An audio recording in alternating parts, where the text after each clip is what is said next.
Hello students, स्वागत है आप सभी का आज की इस बेहतरीन क्लास में जहां पर हम पढ़ने वाले हैं ट्रपेजियम के बारे में। पहले ट्रपेजियम बताऊंगा मैं, फिर इसके बाद हम बात करेंगे नेक्स्ट क्लास में आइसोसेलेस ट्रपेजियम के बारे में। तो आइए शुरू करते हैं आज की क्लास। मेरा नाम है दीपेंद्र सिंह, पोस्ट ग्रेजुएट हूँ मैथमेटिक्स में, 2 बार एसएसबी रिकमेंडेड हूँ और एसएससी मेंस 2013 और 14 में 182 और 190 मार्क्स स्कोर कर चुका हूँ। 7 साल से ज़्यादा का पढ़ाने का एक्सपीरियंस है और मैं सीडीएस, एफकेट, सीएपीएफ, एसएससी और रेलवे के बच्चों को मैथ्स पढ़ाता हूँ। अगर आप सीडीएस, एफकेट या सीएपीएफ किसी भी एग्जाम की तैयारी करते हो तो अनअकैडमी सब्सक्रिप्शन पर आपको मिलती है daily live classes, live test और क्विजेज, स्ट्रक्चर्ड कोर्सेज और अनलिमिटेड एक्सेस। अनलिमिटेड एक्सेस का मतलब क्या होगा कि मान लो अगर आप ये लाइव क्लास मिस कर देते हो किसी दिन, तो आप उस लाइव क्लास का रिकॉर्डेड वीडियो देख सकते हो और उसमें जो पीडीएफ है उसको आप डाउनलोड कर सकते हो, कितने बार भी आप उसको देख सकते हो। सीडीएस, एफकेट या सीएपीएफ के 1 साल का सब्सक्रिप्शन 1600 रुपए का है, 1 महीने का सब्सक्रिप्शन 1600 रुपए का है, 3 महीने का 4000 का है, 6 महीने का 7200 का, 12 महीने का 8800। लेकिन आप इसमें से कोई भी अगर सब्सक्रिप्शन प्लान चूज करते हो तो उसमें अगर आप दीप लाइव कोड अप्लाई कर देते हो तो आपको क्या मिल जाता है, 10% ऑफ मिल जाता है। तो 10% ऑफ लेने के लिए आप दीप लाइव कोड का यूज कर सकते हो। जैसे एक स्टूडेंट ने 12 महीने का सब्सक्रिप्शन प्लान चूज किया, उसमें अगर उसने दीप लाइव कोड अप्लाई कर दिया तो ये 8800 रुपए की जगह उसे सिर्फ पे करने पड़ेंगे 7920 और इस 7920 रुपए में वो मैथ्स, इंग्लिश, जीएस और साथ में जितने भी फैकल्टी यहाँ पर पढ़ा रहे होंगे सीडीएस, एफकेट और सीएपीएफ कैटेगरी के अंदर, उन सभी का आप 12 महीने तक सबके बैचेस, क्लासेस, टेस्ट सीरीज सब कुछ देख पाओगे। अगर आप एसएससी के किसी एग्जाम की तैयारी करते हो तब भी सेम प्रोसेस है। अनअकैडमी सब्सक्रिप्शन लेने पर आपको वही मिलेगा, same structured course, live classes.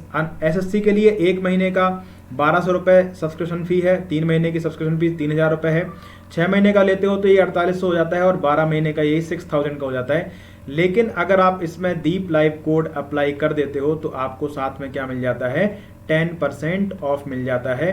तो कोड याद रखना ही बहुत आसान है, दीप लाइव, दीपेंद्र सर लाइव आते हैं, 10% ऑफ दे करके चले जाते हैं। अगर देखो यहाँ पर एक स्टूडेंट ने 12 महीने का सब्सक्रिप्शन प्लान चूज किया, 6000 रुपए का था, इसमें दीप लाइव कोड अप्लाई कर दिया तो उसे क्या मिल जाएगा, वही कोर्स 5400 मिल जाएगा। मतलब 5400 में वो मैथ्स के साथ इंग्लिश, इंग्लिश के साथ जीएस, जीएस के साथ रीजनिंग, इन सभी की जितनी फैकल्टी यहाँ पर पढ़ा रही हैं उन सभी फैकल्टी की आप बैचेस, क्लासेस देख पाओगे। ये आपको यहाँ पर फायदा होता है। जितने भी टेस्ट सीरीज हैं, जितने भी स्पेशल क्लासेस हैं, जो भी बैचेस आ रहे हैं किसी भी टीचर के, आप सबके बैचेस देख पाओगे। और अगर आपने अभी तक एसएससी या बैंक की आप तैयारी करते हो, अभी तक आपने सब्सक्रिप्शन नहीं लिया है तो आप सब्सक्रिप्शन ले लो, क्योंकि इनका जो सब्सक्रिप्शन प्राइस है जो अभी मैंने आपको बताया वो बढ़ने वाला है एसएससी और बैंक के बच्चों के लिए खासकर। ठीक है, आप जानते हो कि यहाँ पर आपको चाहे एसएससी की तैयारी करो, चाहे बैंक की या किसी भी एग्जाम की आप तैयारी करते हो, यूपीएससी या किसी स्टेट का पीसीएस, तो आपको मिलते हैं quizzes, mock test, courses, batches, all with top educators, all under one subscription. तो आपका जो अनअकैडमी है वन स्टॉप सोल्यूशन है टू क्रैक ऑल योर, यहाँ पर एसएससी एग्जाम्स है, आप किसी भी एग्जाम को समझ सकते हो कि किसी एग्जाम को क्रैक करने के लिए अनअकैडमी आपका वन स्टॉप सोल्यूशन है। ठीक है, तो आज हम देखने वाले हैं ट्रपेजियम के बारे में। ट्रपेजियम को हिंदी में कहते हैं समलंब चतुर्भुज, और मैं इसके बारे में आपको बहुत अच्छी अच्छी चीजें बताऊंगा, बिल्कुल बेसिक से सीखेंगे इसको। ठीक है, ट्रपेजियम मतलब हो गया अपने पास समलंब चतुर्भुज। ठीक, समलंब चतुर्भुज में क्या होता है कि अगर मैं इसका पहले आपको डायग्राम दिखाऊं तो ये कुछ इस तरीके का होता है। ठीक, कि इसकी 2 साइड सिर्फ पैरेलल होती हैं, बाकी कोई भी साइड इसकी इक्वल नहीं होती है। तो ट्रपेजियम कुछ इस तरीके का हो जाएगा। इसको नाम दे देता हूं मैं ए, बी, सी और डी। इसमें क्या होगा, 2 साइड पैरेलल होंगी और 2 नॉन पैरेलल साइड होंगी, बाकी कोई भी साइड इक्वल नहीं होती है। तो ऐसा अपने पास क्वाड्रिलेटरल क्या कहलाता है, ट्रपेजियम। अब मैं ट्रपेजियम ही क्यों करा रहा हूं स्टार्ट, क्योंकि ट्रपेजियम सबसे ज्यादा इंपॉर्टेंट है आपके क्वाड्रिलेटरल्स में। ठीक है, अगर यहां से एक परपेंडिकुलर ड्रॉ किया जाए तो ये कहलाता है डिस्टेंस बिटवीन पैरेलल साइड्स, जिसको हम एस से डिनोट करते हैं। या तो यहां से ड्रॉ कर दो या फिर आप यहां से ड्रॉ कर दो, दोनों का मतलब एक ही होगा। ये डिस्टेंस बिटवीन 2 पैरेलल लाइंस कहलाएगी, क्योंकि आप जानते हो कि जो 2 पैरेलल लाइन होती हैं वो उनके बीच की डिस्टेंस हर एक पॉइंट पर क्या रहती है, सेम रहती है। अगर ये एच है तो आप किसी भी पॉइंट पर इनके बीच की डिस्टेंस निकालोगे और डिस्टेंस हमेशा परपेंडिकुलर होती है तो वो एच ही आएगी। तो सबसे पहले तो अगर मैं इसका पेरीमीटर आपसे पूछूं तो पेरीमीटर क्या हो जाएगा, sum of all side A B plus C D plus BC और प्लस AD, ये तो इसका पेरीमीटर हो गया। अगर मैं इसका एरिया पूछता हूं आपसे तो एरिया हो जाएगा half into sum of parallel sides, sum of parallel sides, और इनटू कितना अपने पास distance between them, distance between them, ये क्या आ जाएगा इनका एरिया। अगर मैं यहां पर एरिया लिखना चाहूं तो ये लिख सकता हूं मैं half into AB plus CD into कितना मेरे पास H। अगर मैं इस डायग्राम को देख करके लिखूं तो क्या आ जाएगा half into AB plus CD into कितना आ जाएगा अपने पास H आ जाएगा। ठीक है, तो ये हो गया इस ट्रेपेजियम का पेरीमीटर और एरिया, ये आप जानते हो। इसके बाद जो चीजें आती हैं वो अपने पास बहुत ज्यादा इंपॉर्टेंट है। अब आप देखो यहां से आपकी सारी इंपॉर्टेंट चीजें आ जाएंगी। जैसे हमने एक ट्रेपेजियम बनाया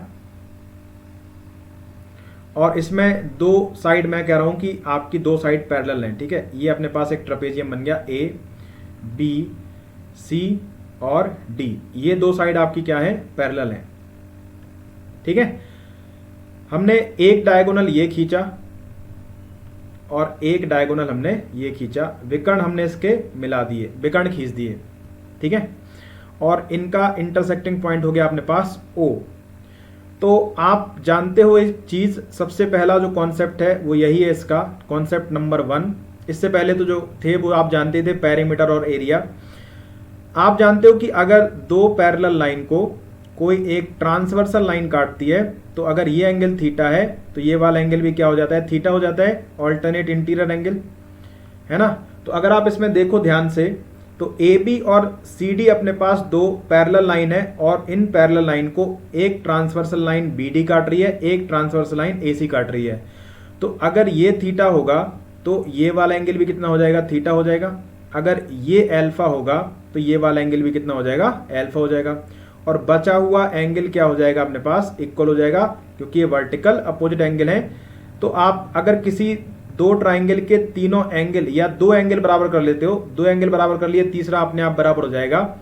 तो एक ट्रिपल A प्रॉपर्टी होती है जिससे आप दो ट्राइंगल को क्या कर सकते हो, सिमिलर कर सकते हो। तो अगर किन्हीं दो ट्राइंगल के तीनों एंगल बराबर हैं या दो एंगल बराबर हैं तो तीसरा अपने आप बराबर हो जाएगा, तो वो ट्राइंगल कहलाते हैं सिमिलर। तो क्या कह सकते हो आप, ट्राइंगल AOB सिमिलर है ट्राइंगल COD के।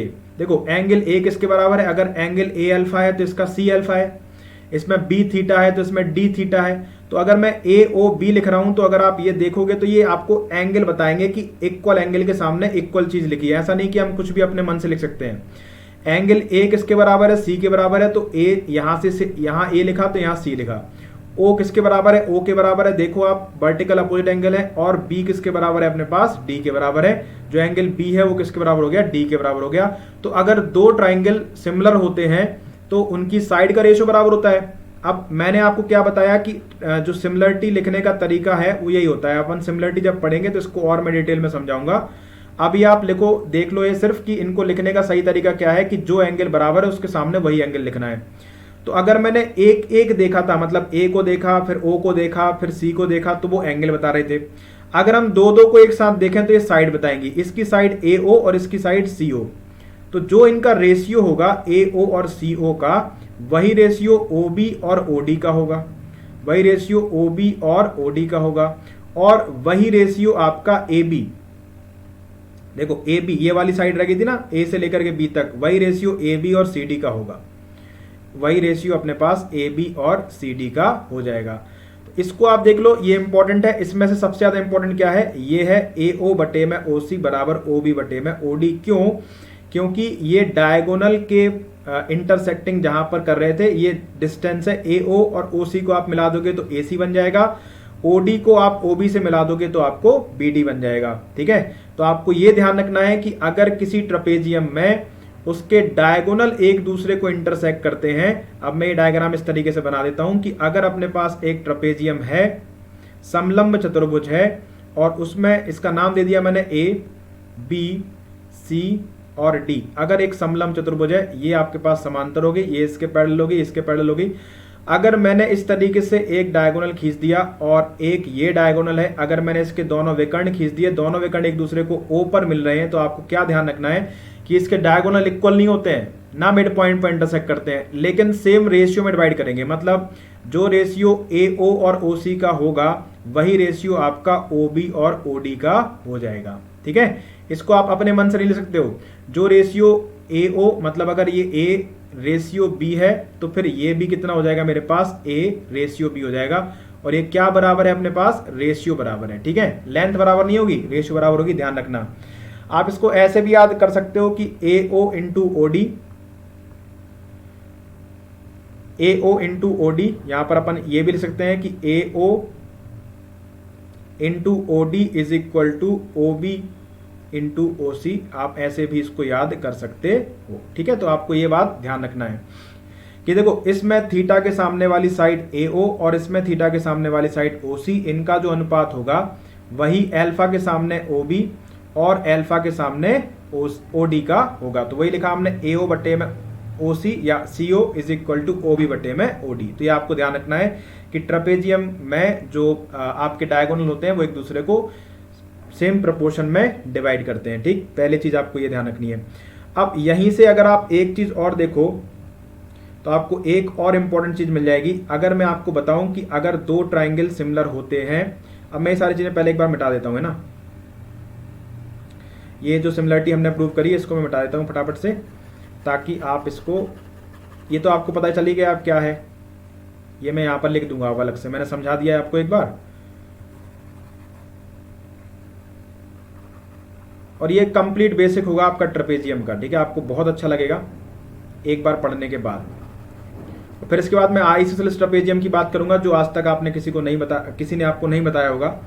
ठीक है, यहां पर हमने क्या सीखा, जो पहली कंडीशन है वो आपने ये सीखी कि डायगोनल का जो रेशियो है, मतलब जो रेशियो अपने पास AO और OC का है वही रेशियो अपने पास OB और OD का हो जाएगा। ये चीज आपको ध्यान रखनी है।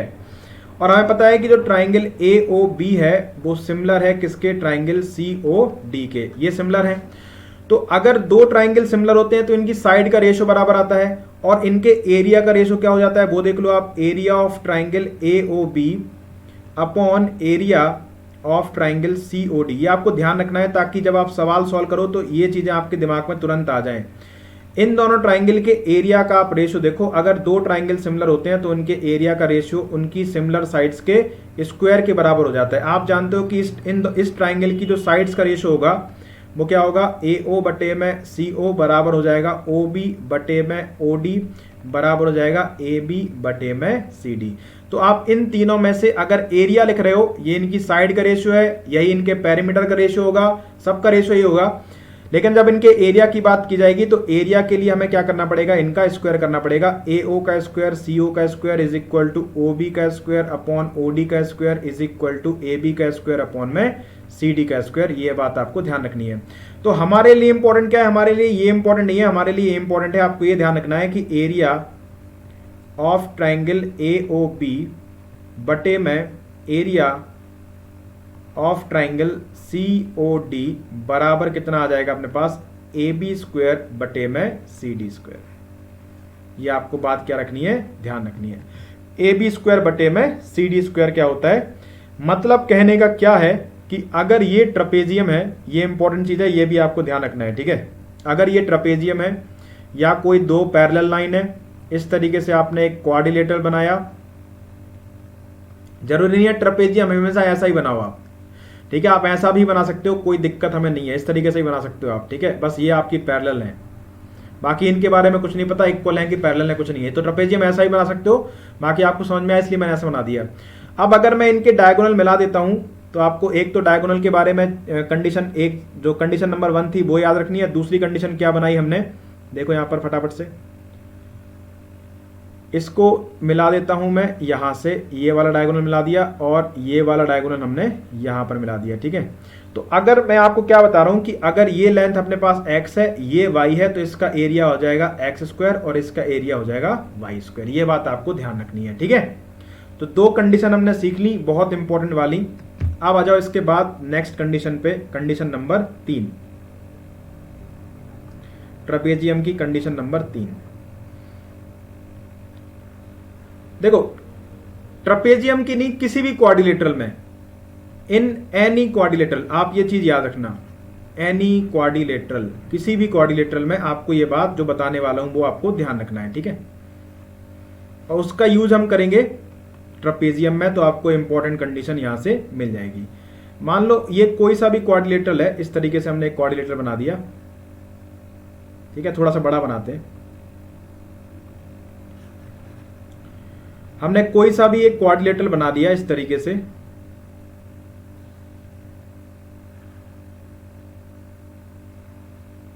ठीक है, इस तरीके से हमने कोई सा भी क्वाड्रिलेटरल बना दिया। इसका ना तो ये ट्रपेजियम है, ना स्क्वायर, ना रेक्टेंगल, कुछ नहीं है, एनी क्वाड्रिलेटरल है, कोई साइड पैरेलल नहीं है, कुछ नहीं है। हमने बस क्या किया, इनके डायगोनल को मिला दिया, इस डायगोनल को मिला दिया और इस डायगोनल को भी मिला दिया, और ये एक दूसरे को कहां पर इंटरसेक्ट कर रहे हैं, ओ पर। इसकी लेंथ मैंने बोल दी ए, इसकी लेंथ बोल दी बी, इसकी लेंथ मैंने बोल दी सी, और इसकी लेंथ बोल दी मैंने डी। ए ओ को मैंने बोल दिया ए है, ओ बी को बोल दिया डी है, ओ डी को बोल दिया बी, और ओ सी को बोल दिया सी, ठीक है। ये कैपिटल सी है, स्मॉल सी है, ध्यान रखना। जो एंगल होते हैं, वर्टेक्स होते हैं, उनको हम कैपिटल से लिखते हैं, जो साइड की लेंथ होती है उसको हम स्मॉल से लिखते हैं। तो इनमें कंफ्यूजन मत होना, ये दोनों इक्वल नहीं है, ये कैपिटल लेटर वाला सी है, स्मॉल लेटर वाला सी है। आप एक चीज जानते हो कि किसी भी ट्राइंगल का जो एरिया होता है वो आप कई तरीके से निकाल सकते हो, half into base into height से भी निकाल सकते हो। आप ऐसे भी निकाल सकते हो कि इस एंगल के सामने वाली साइड क्या है, सी, इस एंगल के सामने वाली साइड क्या है, बी, और इस एंगल के सामने वाली साइड कितनी आ जाएगी, ए आ जाएगी। तो मैं इसका एरिया निकाल सकता हूं तीन तरीके से। कैसे, हाफ इंटू कोई भी दो साइड, कोई भी दो एडजेसेंट साइड मिल जाए, हाफ इंटू बी इंटू सी, और उनके बीच का एंगल का साइन, तो ये आ जाएगा half into B into C into sign ए।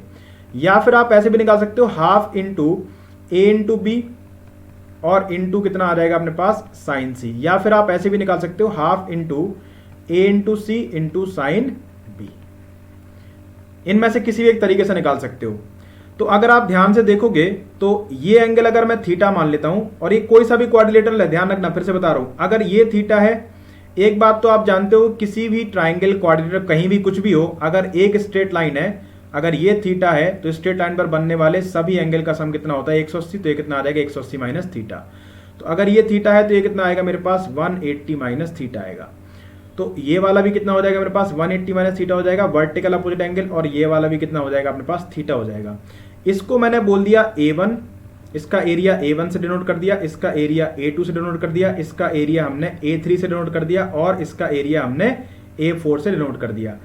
अब अगर मैं A1 की वैल्यू पूछूं आपसे, A1 का एरिया निकालें हम इस वाले ट्राइंगल का, तो आ जाएगा half into product of two adjacent side A और D थी, A इंटू डी, और उनके बीच के एंगल का साइन, तो यहां पर लिख दिया हमने साइन थीटा, इसको बोल दिया इक्वेशन नंबर 1।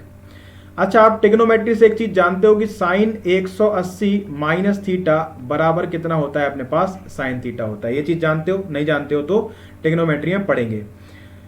अब अगर मैं A2 की वैल्यू निकालूंगा तो क्या आएगा, half into A into B into sine 180 minus theta आएगा, जो कि आप क्या ले सकते हो, साइन थीटा ले सकते हो, इक्वेशन नंबर 2।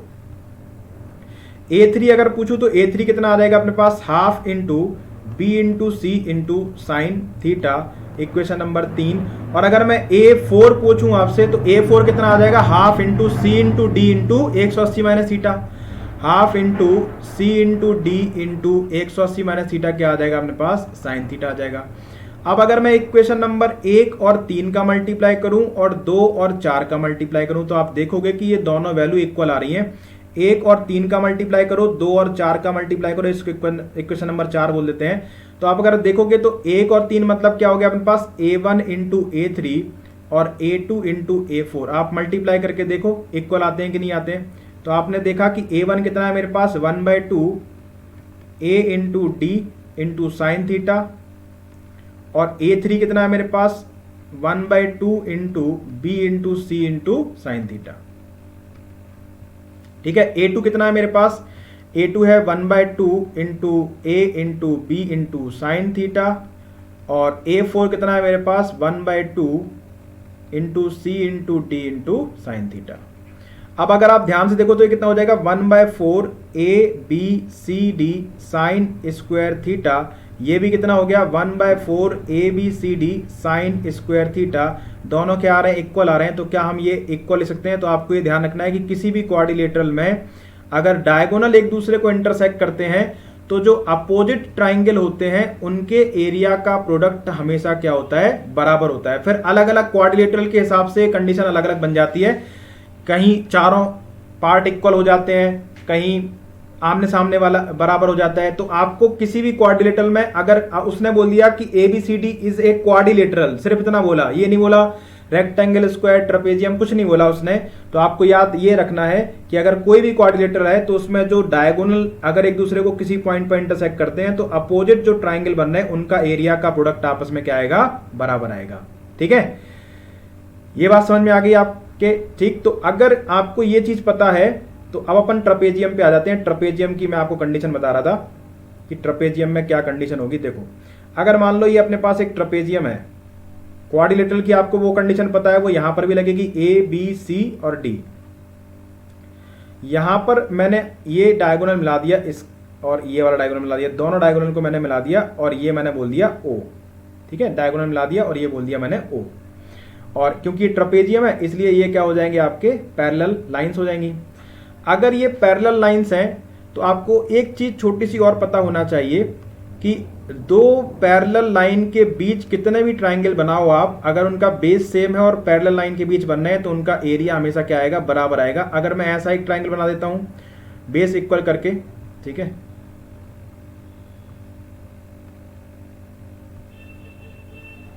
यहां से अगर मैं इसको मिला देता हूं और यहां से मैं इसको मिला देता हूं, तो आप देख रहे होगे कि ये मान लो अपने पास A है, ये अपने पास B है, ये अपने पास C है और ये D है। तो आप जानते हो कि जो पैरेलल लाइन होती है उनके बीच की डिस्टेंस हमेशा क्या आती है, बराबर आती है।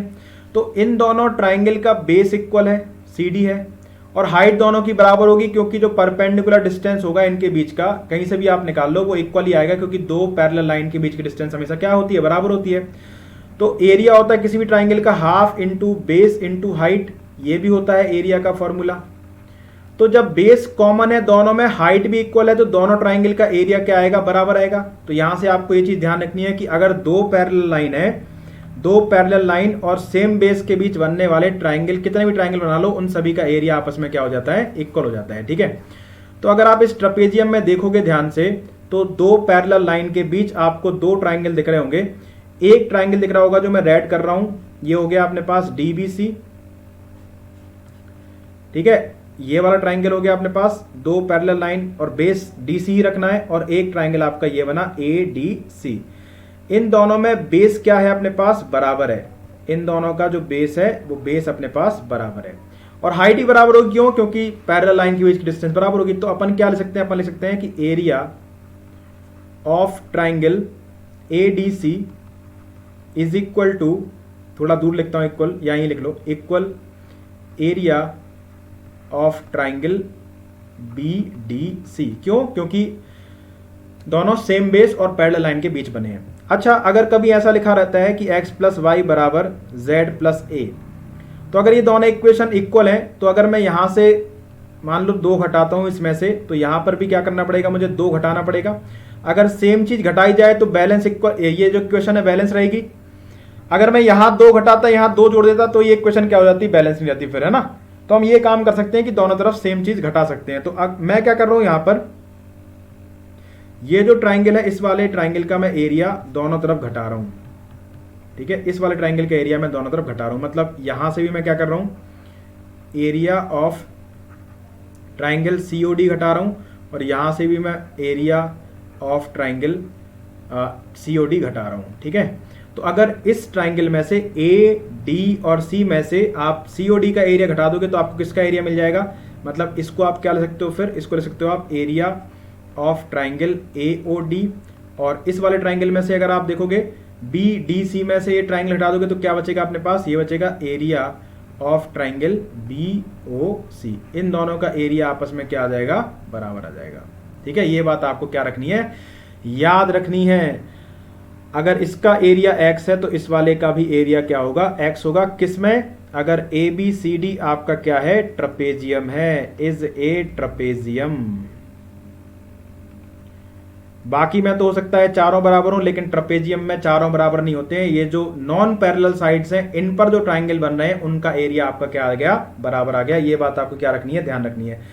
अब यहां से ये अपने पास जो भी कॉन्सेप्ट था, कॉन्सेप्ट नंबर ये बन गया 1, ठीक है। उसके बाद देखो अगला कॉन्सेप्ट आपका और भी ज्यादा इंपॉर्टेंट हो जाएगा। अब जो हमने इससे पहले सीखा क्वाड्रिलेटरल की प्रॉपर्टी और ये वाला, अगर मैं इन दोनों को मिला देता हूं ट्रपेजियम के अंदर तो आपको एक इंपॉर्टेंट कॉन्सेप्ट और मिल जाएगा। अगर ये ए है, ये बी है, ये सी है, ये डी है, यहां से मैं एक डायगोनल खींच रहा हूं और यहां से मैं एक डायगोनल खींच रहा हूं, और दोनों डायगोनल कहां पर मिल रहे हैं, ओ पर मिल रहे हैं। ये अपने पास A1 है, ये A2 है, ये A3 है, तो ये भी कितना हो जाएगा, A2 हो जाएगा। क्योंकि इन दोनों ट्राइंगल का एरिया आपने अभी भी सीखा कि अगर ये ट्रपेजियम है तो ट्रपेजियम में चारों तो बराबर नहीं होते, लेकिन जो नॉन पैरेलल साइड्स पर ट्राइंगल बनाया आपने उनका एरिया आपका क्या आ जाएगा, बराबर आ जाएगा। तो यहां से किसी भी क्वाड्रिलेटरल में हमने क्या सीखा था, हमने ये सीखा था कि जो अपोजिट ट्राइंगल होंगे उनके एरिया का प्रोडक्ट, तो A1 इंटू A3 बराबर होगा A2 इंटू A2 के, तो A2 का स्क्वायर आ जाएगा। तो यहां से क्या आ जाएगा अपने पास, A1 into A3 is equal to A2 का स्क्वायर, मतलब A2 बराबर कितना आ जाएगा अपने पास, रूट के अंदर A1 इंटू A3 आ जाएगा। ये आपको ध्यान रखना है, वेरी वेरी इंपॉर्टेंट, किसमें, ट्रपेजियम के अंदर, ठीक है। और आप जानते हो कि जैसे मान लो आपके लिए एक एग्जाम्पल लेकर के बता देता हूं, मैं यहां पर एग्जाम्पल भी कर देता हूं। देखो बहुत सरल है ये। अगर मान लो कभी इस तरीके से आ गया, उसने कहा कि ये एक ट्रपेजियम है A, B, C और D, यहां से मैंने इसको मिला दिया और यहां से मैंने इसको मिला दिया, ठीक है। और मैंने कह दिया कि अगर ये 1 है तो ये इसका दुगना है, अगर ये 1 है, ये 2 है, तो आप जानते हो इसका एरिया 1 आएगा और इसका एरिया 4 आएगा। कैसे, इससे पीछे वाले से। और अगर इसका एरिया 1, इसका 4, तो इसका 2 हो जाएगा, इसका 2 हो जाएगा। क्यों, क्योंकि जो A2 होता है वो रूट के अंदर A1 इंटू A3 होता है। तो A1 कितना है, 1 है, A3 कितना है, 4, तो रूट 4 कितना आ जाएगा, 2। तो इन दोनों का एरिया कितना आ जाएगा अपने पास, 2 2 आ जाएगा। अगर आप पूछो पूरे ट्रपेजियम का एरिया कितना है, तो 4 और 4 8 और 1 9 है। आपको ये बात ध्यान रखनी है, बहुत इंपॉर्टेंट चीज है आपके ट्रपेजियम के पॉइंट ऑफ व्यू से, ठीक है। तो इतनी बात आपको समझ में आ गई होगी, इसमें तो कोई डाउट होगा नहीं। अब आ जाओ नेक्स्ट कॉन्सेप्ट पे कि अगर एक ट्रपेजियम है, हमने इसके डायगोनल्स के बारे में समझा, अब डायगोनल और साइड के बारे में एक रिलेशन और बना लेते हैं, ठीक है। ये अपने पास A हो गया, ये अपने पास B हो गया, ये अपने पास C हो गया और ये अपने पास D हो गया, ठीक। ये इसका डायगोनल है और ये भी इसका डायगोनल है, विकर्ण जिसको हम बोलते हैं, ठीक है। AC विकर्ण है और एक BD विकर्ण है। हमने क्या किया, हमें इसकी साइड और डायगोनल में रिलेशन बताना है। हमने यहां से एक परपेंडिकुलर ड्रॉ कर दिया और हमने यहां से एक परपेंडिकुलर ड्रॉ कर दिया, मतलब रेक्टेंगल बना लिया, ठीक है। और इसको बोल दिया E और इसको बोल दिया F, ठीक है। और अगर रेक्टेंगल बनाया है तो ये, क्योंकि हाइट बराबर होती है, सेम दो पैरेलल लाइन है, उनके बीच की डिस्टेंस क्या आएगी, बराबर आएगी। अगर ये इक्वल है तो फिर ये भी क्या हो जाएगा आपका, बराबर हो जाएगा, क्योंकि आपने क्या बनाया, रेक्टेंगल बना लिया। मतलब ए बी बराबर आप क्या लिख सकते हो, ए बी लिख सकते हो आप EF के बराबर, ठीक है। अब हमें इसके डायगोनल और साइड में रिलेशन बनाना है, क्या रिलेशन आएगा, ठीक, बना लेते हैं फटाफट से। देखो अगर मैं देखूं तो एक आपको राइट एंगल ट्राइंगल दिख रहा होगा, कौन सा, सबसे पहले मैं देखूं तो A, E और C, ये एक राइट एंगल ट्राइंगल है। देखो A, E 90 है और C, इसमें आप क्या ले सकते हो, इसमें ले सकते हो आप AC का स्क्वायर बराबर क्या आ जाएगा अपने पास, AE का स्क्वायर प्लस EC का स्क्वायर, ठीक है। उसी के साथ आप देखो तो एक और छोटा सा ट्राइंगल आपको दिख रहा होगा, राइट एंगल ADE दिख रहा है, ये रहा A, ये रहा D, ये रहा E, ये भी 90 है देखो यहाँ पे, तो ये भी राइट एंगल ट्राइंगल बन गया। इसमें आप क्या ले सकते हो, इसमें ले सकते हो आप AD का square is equal to AE का स्क्वायर प्लस DE का स्क्वायर। और अगर मैं AE की वैल्यू निकालूं तो AE की वैल्यू क्या आ जाएगी अपने पास, ये आ जाएगी AD का स्क्वायर माइनस DE का स्क्वायर। तो हमने क्या किया, यहाँ पर AC को AC लिखा रहने दिया, इस AE की जगह हमने ये वैल्यू रख दी, क्या रख दिया हमने, AD का स्क्वायर माइनस DE का स्क्वायर रख दिया।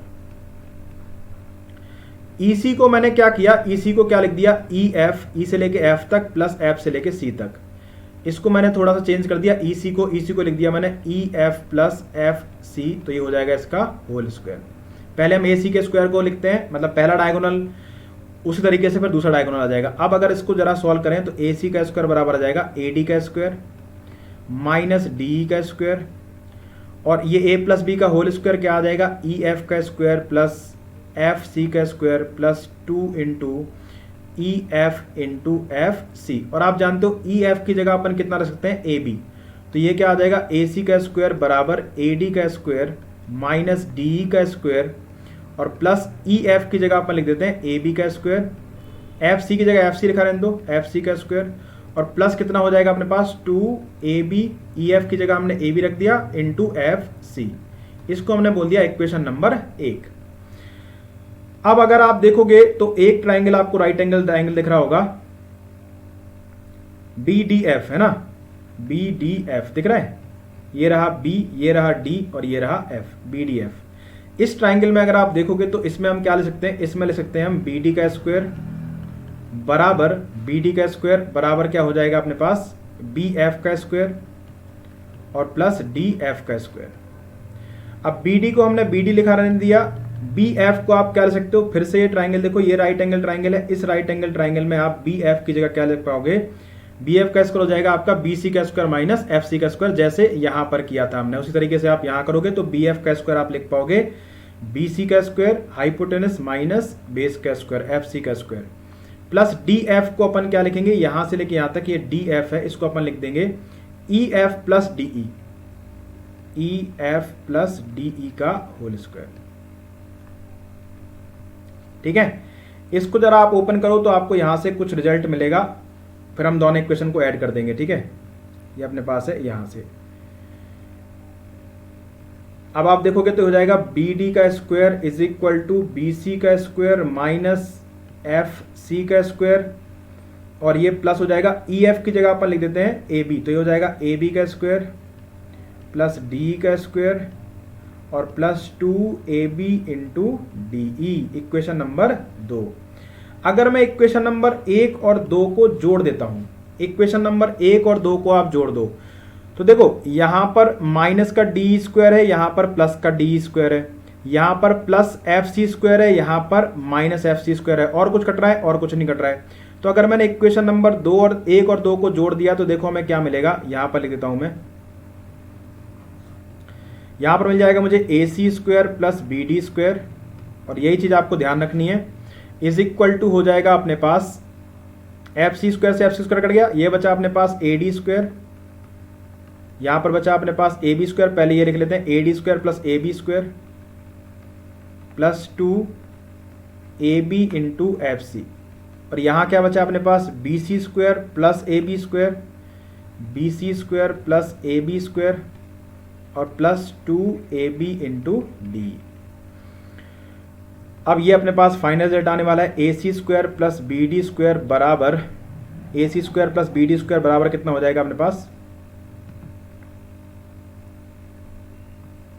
देख लो यहाँ पे A C square plus B D square बराबर हो जाएगा अपने पास, ये ए डी स्क्वायर आ गया, ये बी डी स्क्वायर आ गया, और इन तीनों में से इसमें से A B plus B C square, B C कहां से आ गया, अच्छा ये A D square plus B C square है, बी डी लिख दिया मैंने इसको, ये अपने पास A D square plus B C square, ये वाला बी सी मैंने इसके साथ लिख दिया बी सी स्क्वायर। ठीक है, अब ये लिख दिया और ये लिख दिया, क्या बचा A B square 2 A B square और 2 ए बी डी, तो ये क्या आ गया मेरे पास 2 times A B square plus 2 A B into F C और plus 2 A B into D.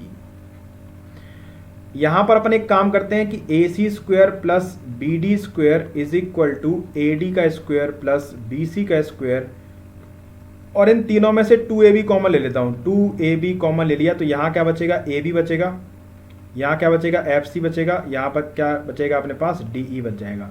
और आप जानते हो कि ए बी की जगह हम ई एफ लिख सकते हैं, तो ये अपने पास क्या है ई एफ है, E F plus F C plus D, देखो ई एफ ये प्लस एफ सी ये प्लस डी ई ए, तो इन तीनों की जगह अपन डी लिख सकते हैं। तो आपको यही ध्यान रखना है कि A C square plus B D square is equal to क्या होता है अपने पास A D square plus B C square plus 2 A B into D E होता है। तो अगर ए बी सी डी एक ट्रेपेजियम है तो उस ट्रेपेजियम के साइड और डायगोनल्स में क्या रिलेशन होता है ये आपको ध्यान रखना है। ए सी क्या था, डायगोनल था, बी डी क्या है, डायगोनल है, ए डी क्या है, non parallel side, B C क्या है, नॉन पैरेलल साइड्स, और ए बी और डी ई क्या है, आपकी पैरेलल साइड्स हैं। ठीक है, तो ये बात आपको ध्यान रखना है। मैं एक बार इसका कंक्लूजन लिख देता हूं आपके सामने कि अगर ये अपने पास एक ट्रेपेजियम है, ये पॉइंट नंबर जो भी हो उसको आप लिख लेना, ये अपने पास ए, ये बी, ये सी और ये डी, और अगर मैंने एक डायगोनल खींचा ए बी बी डी और एक डायगोनल खींचा मैंने ए सी, तो इसकी साइड और डायगोनल में क्या रिलेशन होगा कि डायगोनल के स्क्वायर का sum A C square plus B D square, जो इसकी नॉन पैरेलल साइड्स हैं, अगर ये पैरेलल है तो नॉन पैरेलल कौन होगी, ए डी और बी सी, तो A D square plus B C square और प्लस 2 टाइम्स जो पैरेलल साइड्स हैं उनका product 2 A B into A D into A B into D C हो जाएगा, आपका A B into D C हो जाएगा। ये बात आपको क्या रखनी है, याद रखनी है। ठीक है, तो आज हमने क्या सीखा, हमने डायगोनल के बारे में सीखा, हमने इसके डायगोनल का क्या बाइसेक्टर होते हैं, मतलब किस तरीके से डिवाइड करते हैं, एरिया किन का बराबर होता है, इसकी बात करी। अब अगला पार्ट जो आएगा उसमें हम कुछ इसके चीज़ें इनके बारे में बात करेंगे, आइसोसेलेस ट्रेपेजियम की बाकी जो चीज़ें बची हैं उनके बारे में बात करेंगे, साथ में आइसोसेलेस ट्रेपेजियम के बारे में आपको कंप्लीट बताऊंगा। ठीक है, ये थियोरेटिकल पार्ट है, इसको आप देखते जाना। ठीक, CDS का 1 महीने का 1600 रुपये है सब्सक्रिप्शन, 3 महीने का 4000 रुपये है, 6 महीने का 7200 और 12 महीने का 8800, लेकिन अगर आप इसमें दीप लाइव कोड लगा दोगे तो आपको 10% ऑफ मिल जाएगा। SSC का 1 महीने का 1200 रुपये, 3 महीने का 3000, 6 महीने का 4800 और 12 महीने का 6000 रुपये, लेकिन अगर आप दीप लाइव कोड लगा दोगे तो आपको 10% ऑफ मिल जाएगा। SSC और बैंक के बच्चे ध्यान देना, जो प्राइस है वो हाइक होने वाला है सब्सक्रिप्शन का, तो अगर आपने अभी तक नहीं लिया है तो आप सब्सक्रिप्शन ले लो, उसके लिए दीप लाइव कोड आप यूज कर सकते हो। ठीक है, अगर आपको ये वीडियो पसंद आया तो आपको लाइक करना है, शेयर करना है और चैनल को आपको सब्सक्राइब करना है। मिलेंगे नेक्स्ट क्लास में। Thank you, take care, bye bye, जय हिंद।